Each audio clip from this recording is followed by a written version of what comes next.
The Mysterious Tadpole. Author and illustrator, Steven Kellogg. The Mysterious Tadpole by Steven Kellogg. Dedication for Joseph. Uncle McAllister lived in Scotland. Every year he sent Louise a birthday gift for his nature collection. "This is the best one yet," cried Louise.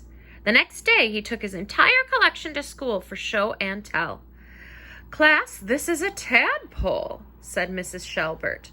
She asked Louise to bring it back often so they could all watch it become a frog.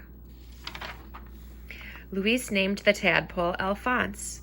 Every day Alphonse ate several cheeseburgers. Louise found that he was eager to learn. When Alphonse became too big for his jar, Louise moved him to the sink. After Alphonse outgrew the sink, Louise's parents agreed to let him use the bathtub. One day, Mrs. Shelbert decided that Alphonse was not turning into an ordinary frog. She asked Louise to stop bringing him to school. By the time summer vacation arrived, Alphonse was enormous. "He's too big for the bathtub," said Louise's mother. "He's too big for the apartment," said Louise's father. "He needs a swimming pool," said Louise. "There is no place in our apartment for a swimming pool," said his parents. Louise suggested that they buy the parking lot next door and build a swimming pool. "It would cost more money than we have," said his parents. "Your tadpole will have to be donated to the zoo." The thought of Alphonse in a cage made Louise very sad. Then, in the middle of the night, Louise remembered that the junior high had a swimming pool and nobody used during the summer. Louise hid Alphonse under a rug and smuggled him into the school. After making sure that Alphonse felt at home, Louise went back to bed. Every morning, Louise spent several hours swimming with his friend. In the afternoon, he earned the money for Alphonse's cheeseburgers by delivering newspapers. Meanwhile, the training continued.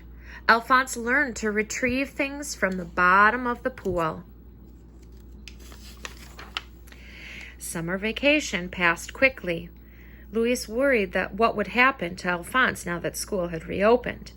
As soon as the first day ended, he ran to the junior high. The students were getting ready for after-school activities. Louise arrived just as the first swimming race began. Alphonse was delighted to see all the swimmers. "It's a submarine from another planet," bellowed the coach. "Call the police! Call the Navy!" "No, it's a tadpole," cried Louise. "He's my pet." The coach was upset and confused. "You have until tomorrow," he cried, "to get that creature out of the pool." Louise didn't know what to do. On the way home, he met his friend, Miss Severs, the librarian, and he told her his problem.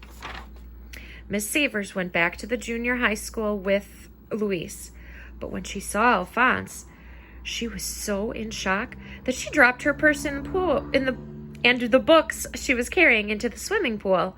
Alphonse retrieved them.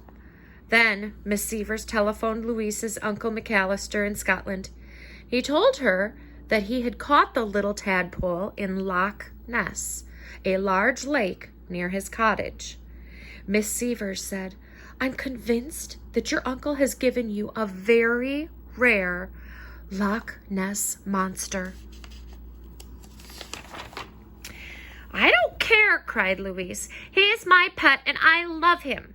He begged Miss Severs to help him raise enough money to buy the parking lot near his apartment so he could build a swimming pool for Alphonse.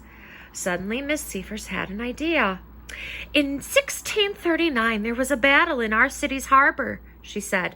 "A pirate treasure ship was sunk and no one has ever been able to find it. But perhaps we can." The next morning, Miss Severs and Louise rented a boat. In the middle of the harbor, Louise showed Alphonse a picture of a treasure chest. Alphonse disappeared under the water.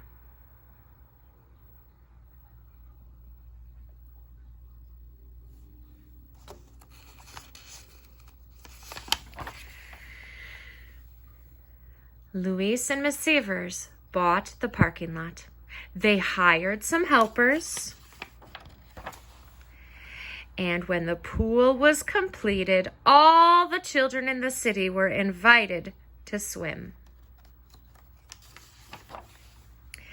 That night, Louise said, Alphonse, next week is my birthday, which means that we've been friends for almost a year.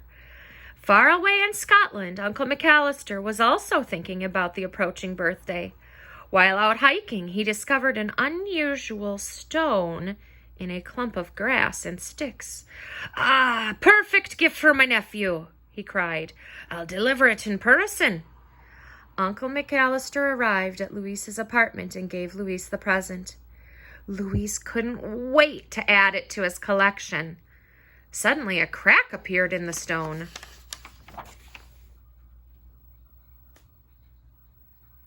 The end.